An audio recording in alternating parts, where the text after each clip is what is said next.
Hola a todos y a todas. Vamos a empezar la tercera fecha del foro aquí en Pinta Lima 2025. Esta charla se titula Marta Vertis, mujer y artista al filo del tiempo.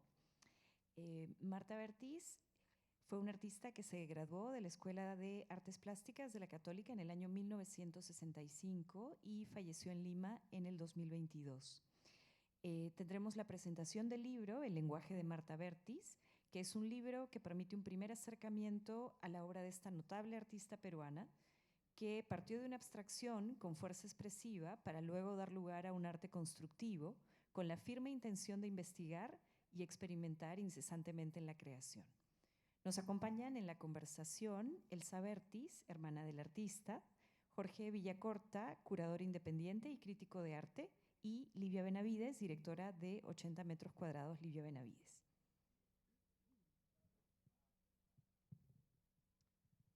Hola, buenas tardes. Agradezco que me acompañen esta tarde en la presentación del libro El lenguaje de Marta Vertis. Antes que nada, me gustaría compartirles, aunque sea muy brevemente, mi experiencia como depositaria del legado pictórico de mi hermana. Les adelanto que no fue nada fácil. Marta era una persona de carácter reservado, discreta, callada. Algunos la llamaban distante, otros la encontraban misteriosa. Tal era su afán por pasar desapercibida y no hacerse notar. Estos detalles se acentuaron cuando enfermó y tomó su muy personal decisión de dejar que la naturaleza siguiera su curso y obrara en ella. En esos largos y difíciles meses siguió contactándose solo con sus amigas más cercanas, las del grupo de arte y sus antiguas amigas del colegio. Y por supuesto conmigo y con mi otra hermana Diana. Pero previo a esto y desde muchos años atrás, ya no quiso hacer exposiciones, ni participar en colectivos, ni dar entrevistas, ni nada que tuviera que ver con algún tipo de lucimiento. Prefirió recogerse en su taller, donde continuó creando, pintando, desarrollando su talento en ese su mundo silencioso y apartado. No tenía celular ni jamás quiso tenerlo. En algún momento tuve la osadía de regalarle uno, al que con las justas aguantó una semana antes de devolvérmelo. Sentía que el aparato se convertía en una puerta a su intimidad, por donde podían penetrar todo tipo de demonios. ¿Cómo la contactaban las galerías y en general el mundo del arte? A través de mí, yo era su filtro, tarea que asumí con gusto, pues siempre fuimos muy unidas. Además, que en algún momento de nuestras vidas me preocupé de poder vivir cerca a ella. Debo de añadir aquí en estos momentos que ella su vida entera la dedicó al arte. Si bien sí se casó, decidió por propia voluntad no tener hijos. Sus hijos eran sus obras de arte. Y me consta que cuando tenía que vender alguno, le dolía en el alma separarse de él. Lo limpiaba, lo sobaba, le tomaba fotos, lo miraba, lo adoraba y luego lo entregaba, ¿no? Era como un hijo que se va de la casa, realmente tal cual. Bueno, allí estaban las cosas cuando el 1 de agosto del 22 falleció, tal como ella quería, en su casa, rodeada de sus obras de arte y acompañada por nosotras, sus hermanas. Y allí fue que empezó nuestra misión. Diana, mi otra hermana y yo nos sabíamos herederas de un precioso legado al que deberíamos darle el valor y la importancia que se merecía. Pero no teníamos idea de qué hacer ni por dónde comenzar. Y aquí creo que hubo dos factores que se complementaron adecuadamente. El primero fue la obra misma. Marta tenía una muy larga trayectoria como artista plástica y en sus distintas etapas pictóricas fue creando belleza, arte, emoción, entrega, cuestionamientos. Sus obras estaban en museos, en galerías, en colecciones privadas del Perú y del extranjero. Y todo esto pese a su insistente renuencia a promocionarse, a venderse. La obra casi se abrió paso ella sola. Y luego aparecieron los expertos, los conocedores, los críticos de arte, los galeristas y, en fin, un grupo de personas que, conociendo la importancia de la obra de mi hermana, quisieron ayudarme. Pero a quien estamos profundamente agradecidos, tanto Diana como yo, es a Jorge Villacorta. Al poco tiempo de fallecida Marta,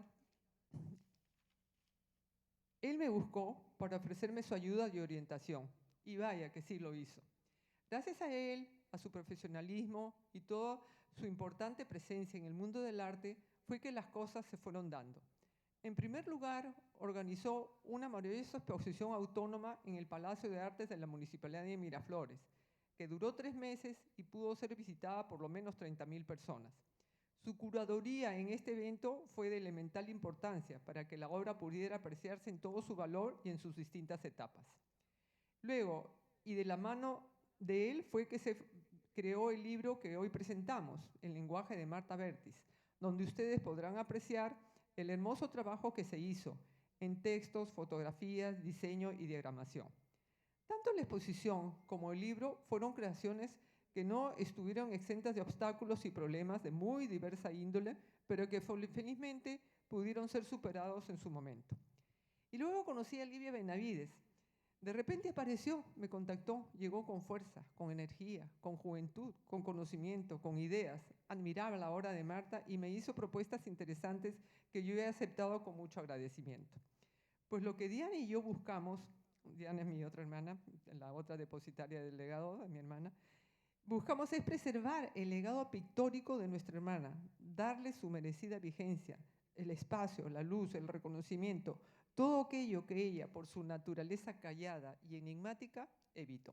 Bueno, muchas gracias.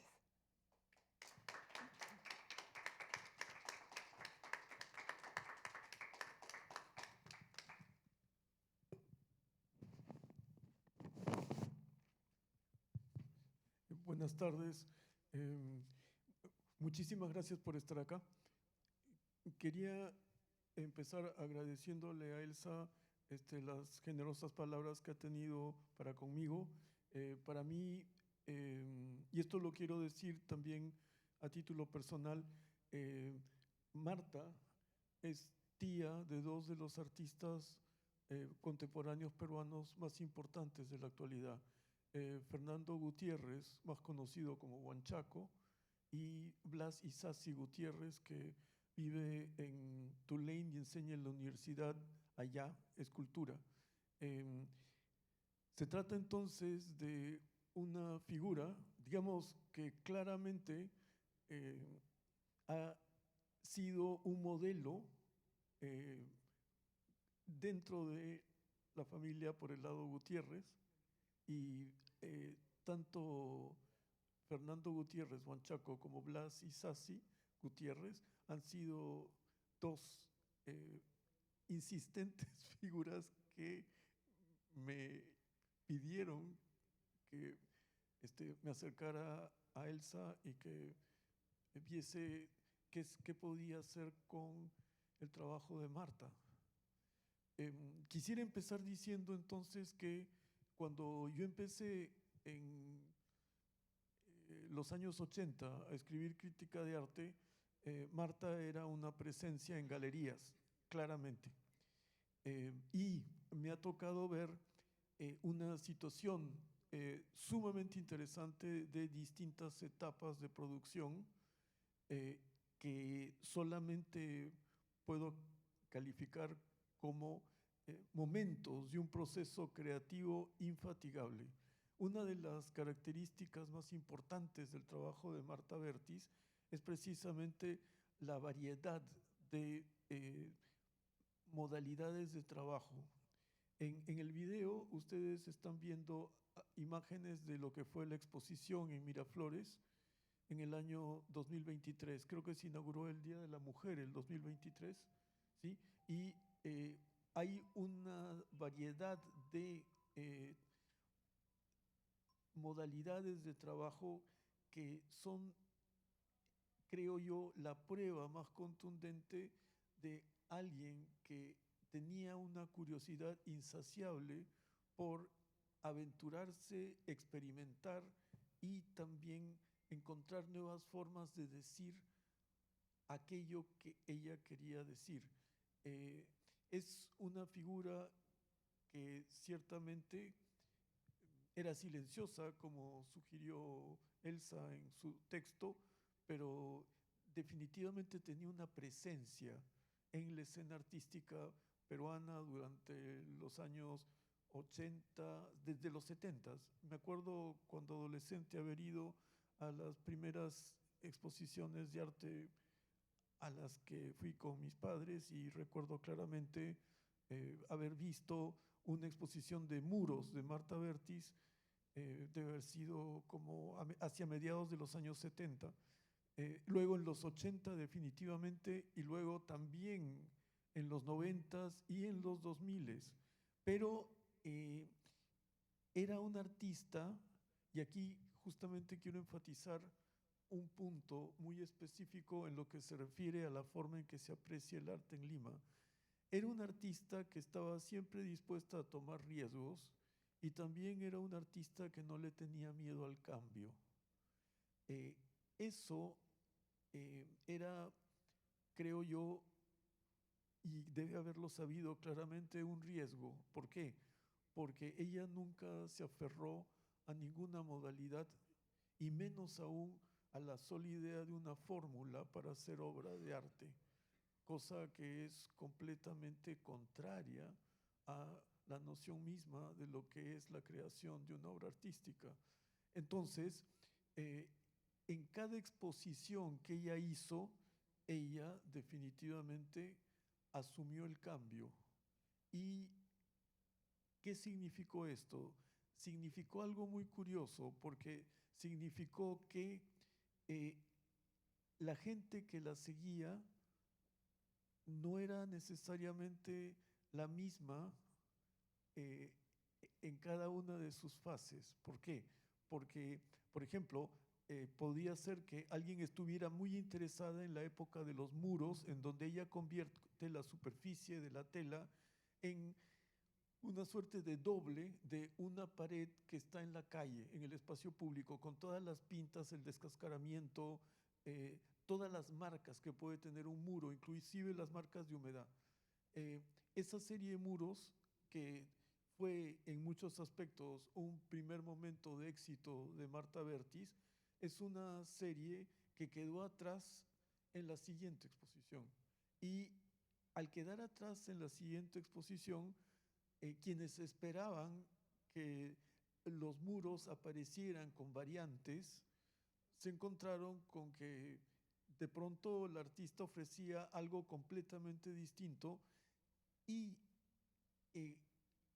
habiendo ya adquirido una obra, por ejemplo, los coleccionistas podían fácilmente abstenerse de adquirir una en la nueva exposición.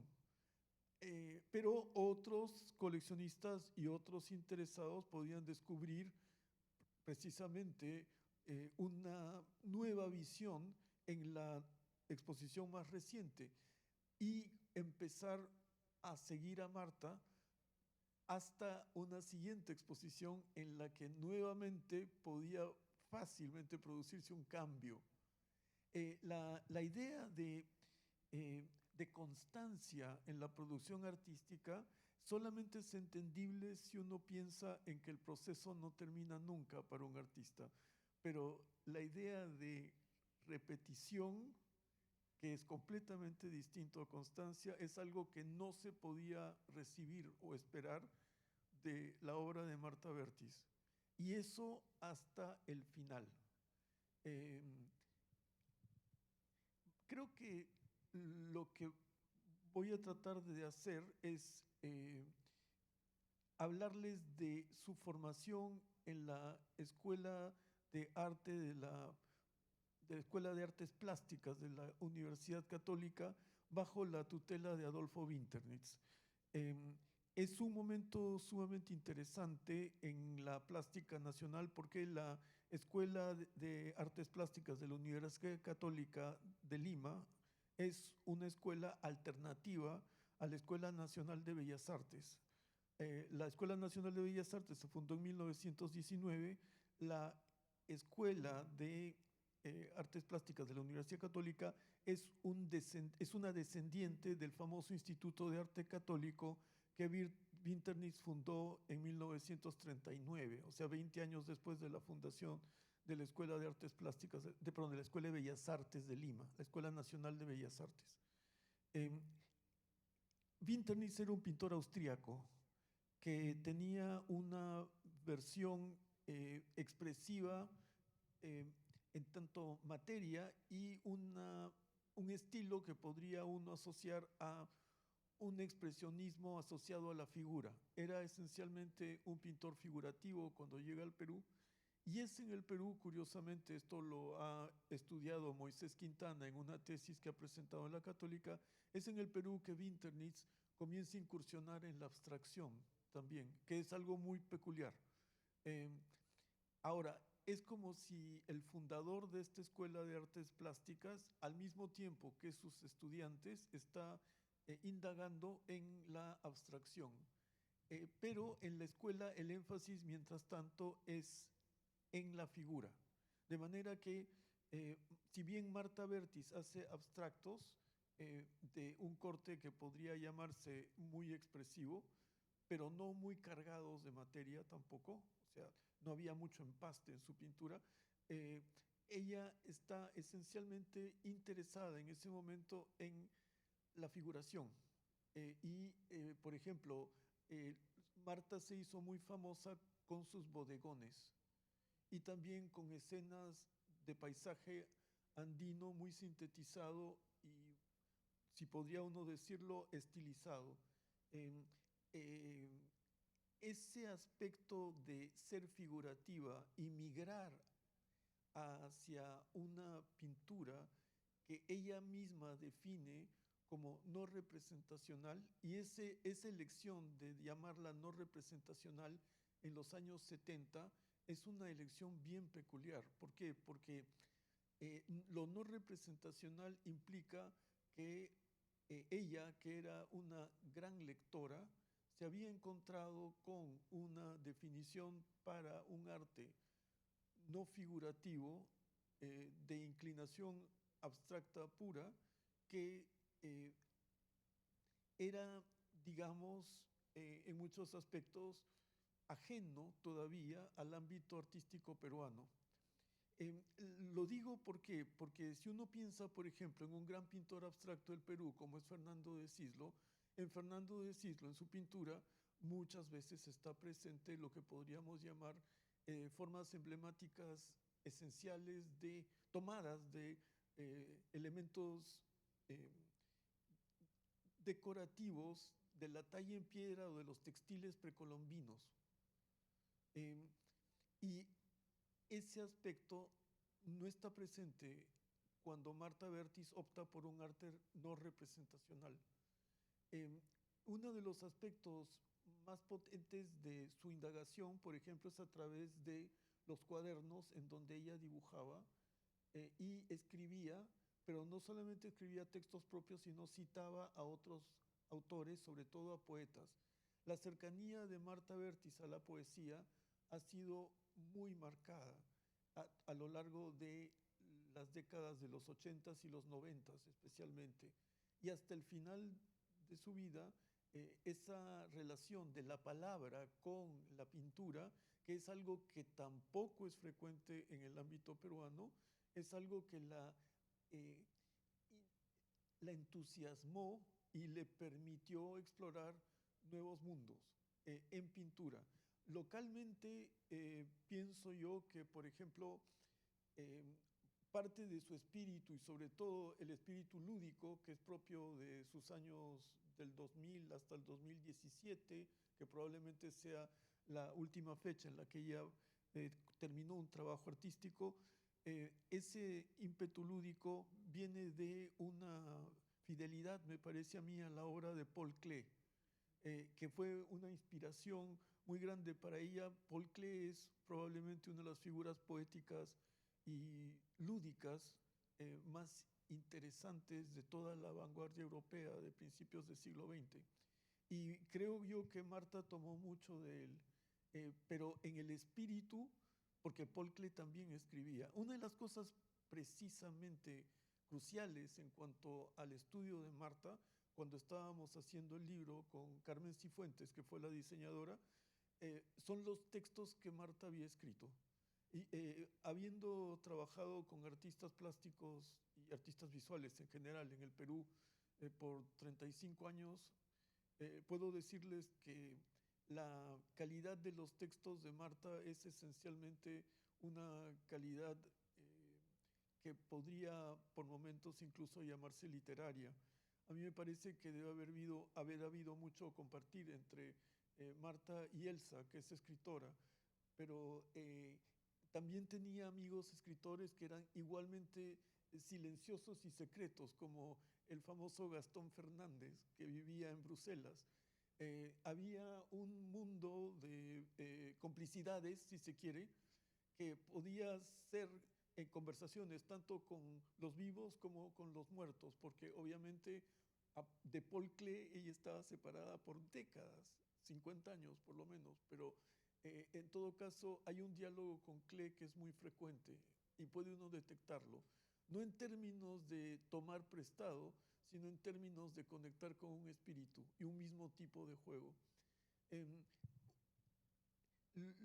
En el Perú, creo yo, se tiende a penalizar, castigar, si se quiere, al artista que elige el cambio, porque es una elección que implica la libertad ante todo. Marta era una mujer que estaba definitivamente muy segura de su libertad y su autonomía. Incluso hay una declaración suya en donde ella dice que como mujer y como artista es un orgullo para ella haber conquistado la autonomía y haber logrado vivir de la venta de sus obras. Se trata de una figura entonces que está todo el tiempo defendiendo su libertad y defendiendo su autonomía. Y en ese sentido es que se podría decir que aunque fue muy coleccionada, no siempre ha sido el mismo grupo de personas que ha comprado una obra de distintas fases. Y eso es lo que es muy curioso cuando uno ve la obra de Marta en colecciones. Y yo creo, sin embargo, que a diferencia de otro gran artista peruano que resulta hasta el día de hoy alguien de quien no se ha hecho una retrospectiva, que es Ricardo Grau, a diferencia de él, Marta Vertis lo que sí cultivó fue una cierta frecuencia de exposiciones individuales más o menos hasta el año 2014 o 2015. Creo que esa frecuencia de exposiciones individuales, podríamos decir una cada 4 años o tal vez cada 5, es una frecuencia en la que ella se sentía cómoda, cómoda en el sentido de que le permitía respetar sus propios tiempos, y ese respeto hacia sus propios tiempos, que son los tiempos de la creación, era ante todo también una definitiva señal de la libertad de la que ella gozaba. Y gozar de la libertad, en el caso de Marta Vertis, es realmente definir una forma de vida, es decir, en lo que podría uno llamar la suerte de comunicación mediada con el entorno en el que ella estaba, esa posibilidad de manejar sus propios tiempos era definitivamente una forma de libertad. Y la elección de hacer exposiciones cada 4 años, por ejemplo, también era una forma de regular sus tiempos y de respetarlos ella misma. Ahora, yo quisiera sobre todo señalarles ciertos aspectos mirando el video, porque ayuda a entender cierto tipo de creación. Yo no sé si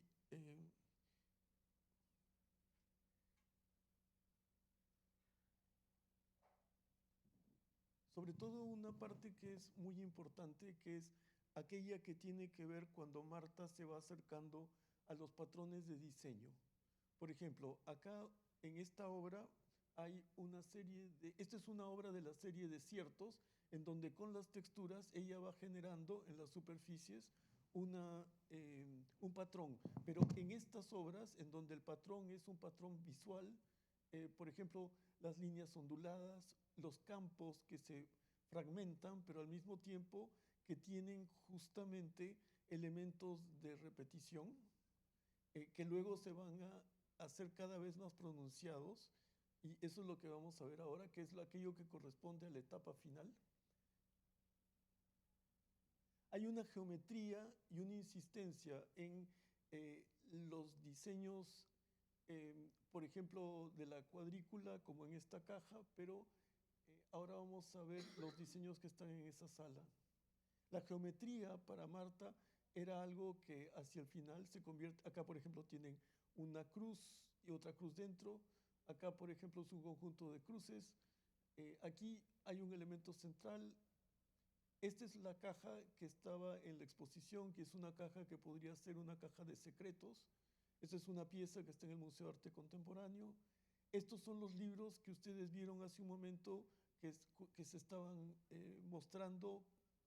Acá, por ejemplo, van a ver uno que es un estudio de patrones, en donde una página le responde a la otra, y a veces con papel Canson van superponiéndose patrones.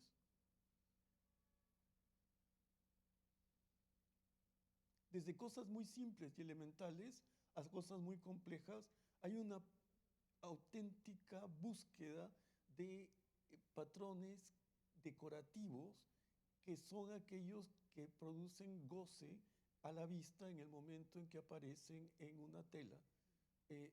Los elementos pueden ser orgánicos, acá hay muchas líneas curvas, por ejemplo, pero también pueden ser geométricos. Estos son lo que podríamos llamar sus diarios como artista.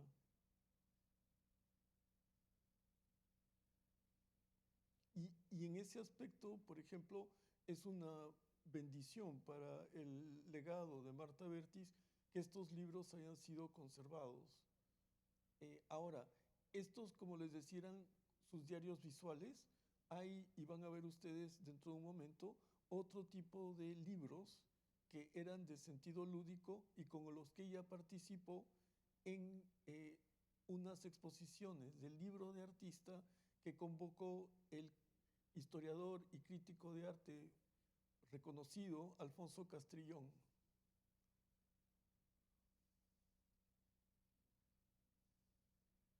Es muy raro, por ejemplo, que se hayan conservado libros de artista de estas características, como yo los llamo los diarios en este caso.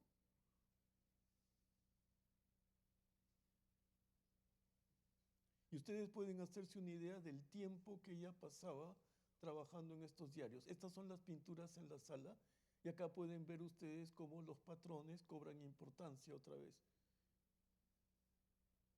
Esta es una de las piezas últimas, la de blanco y gris que vieron ahí.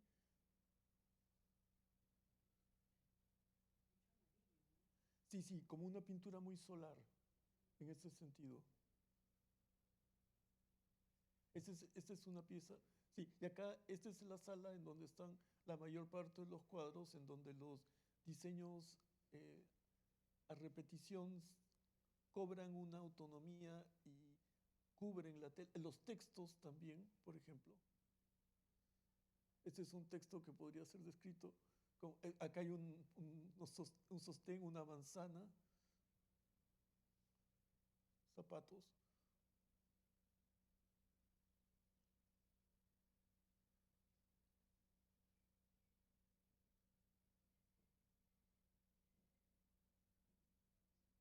Y los textos dentro de las obras también.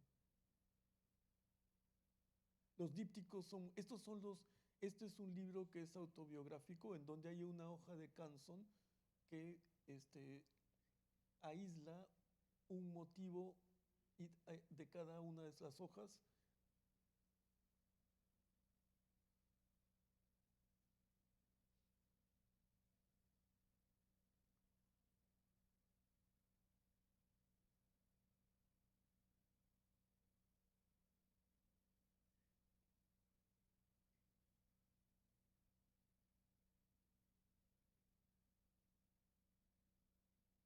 Entonces es como si los patrones o motivos a repetición lo que hicieran fuera crear espacios donde ella podía agregar otros elementos. Por ejemplo,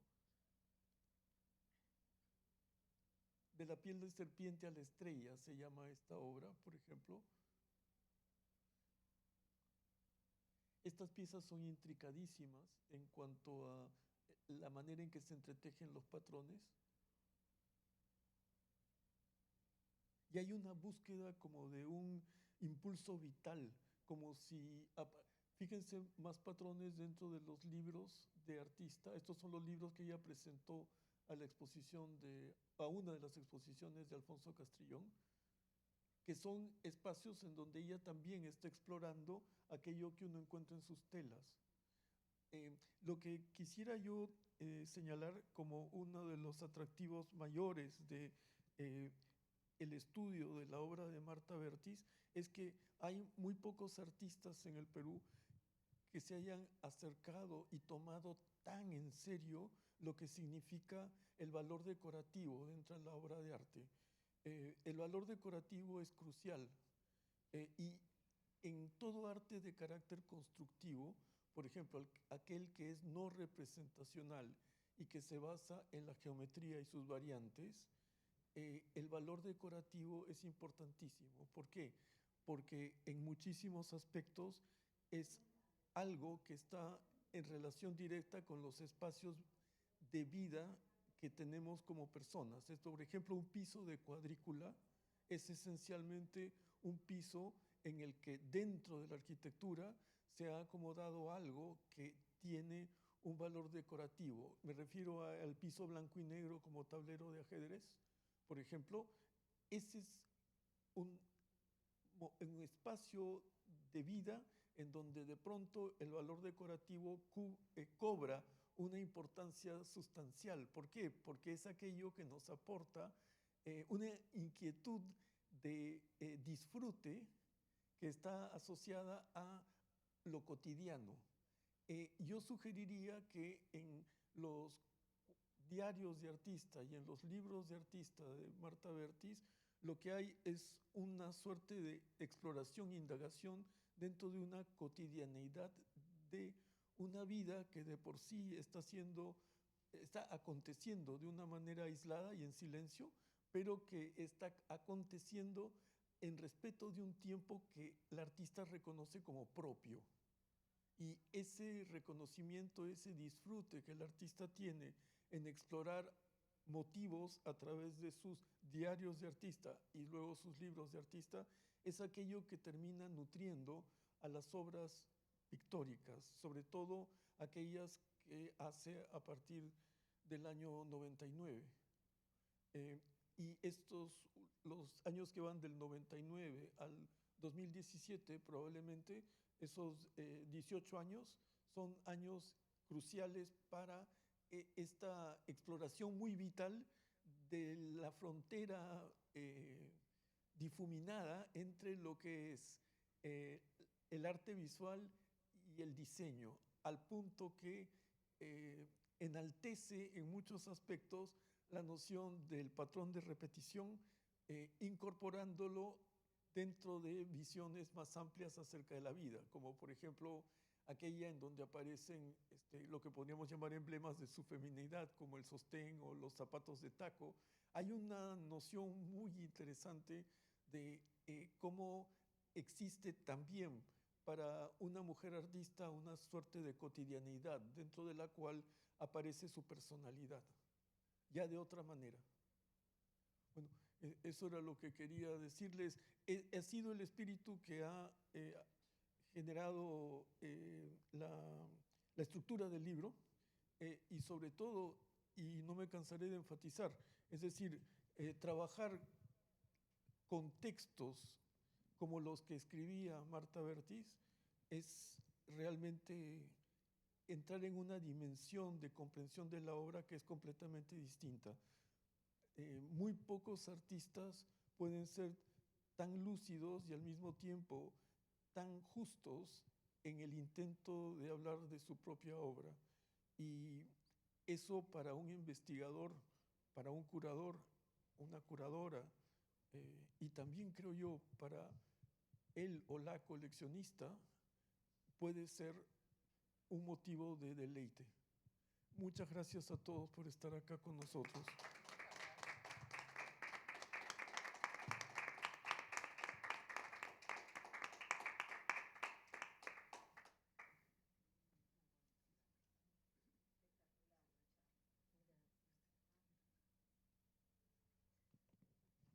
Bueno, yo quería agradecerles todos por venir, ¿no? En especial a Jorge y a Elsa.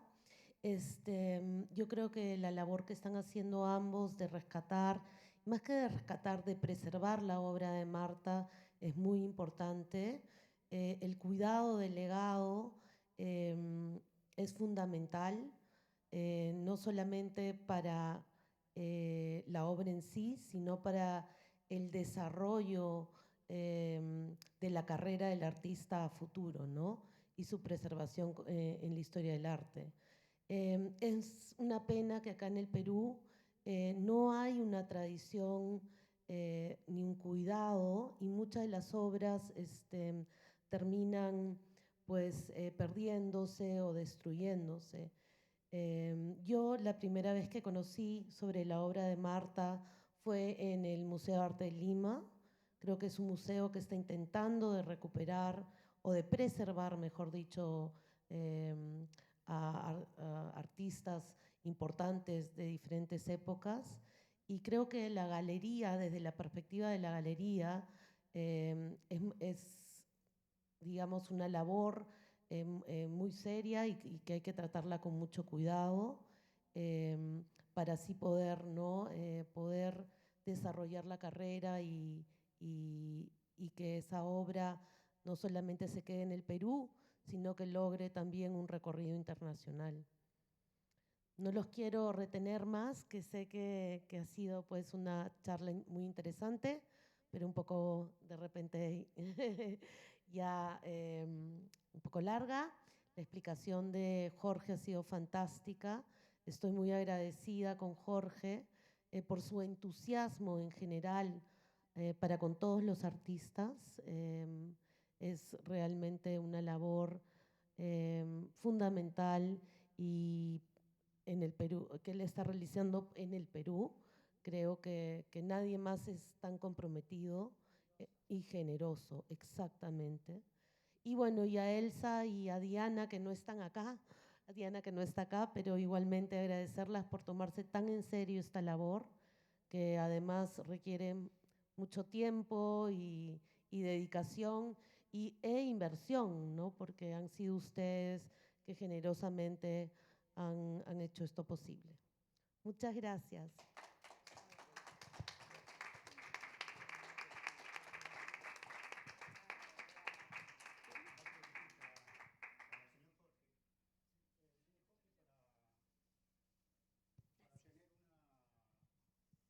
Es una pregunta personal. Me gustaría saber de qué periodo es la época de los bodegones.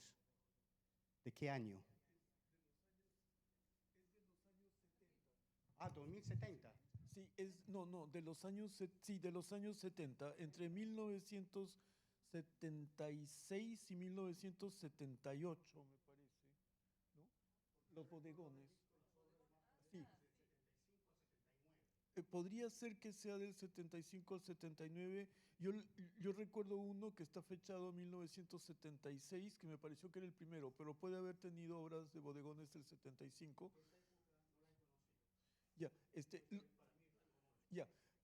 Lo que es curioso es que los, si mal no recuerdo, creo que los muros anteceden o se traslapan con el comienzo de los bodegones, y luego hay otros muros hacia, hacia el 79. O sea que como que los bodegones están en un periodo en donde ella también está explorando con los muros, pero los muros que son más coloridos son como los de la segunda fase.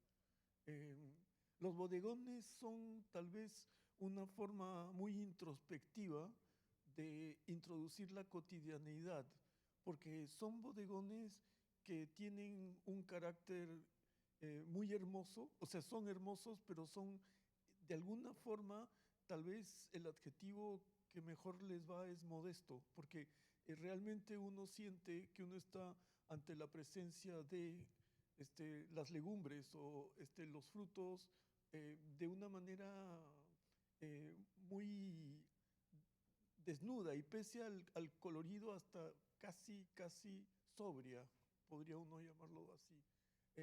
Los bodegones son todos pequeños. Los muros llegan a ser bastante grandes, algunos de ellos, sí.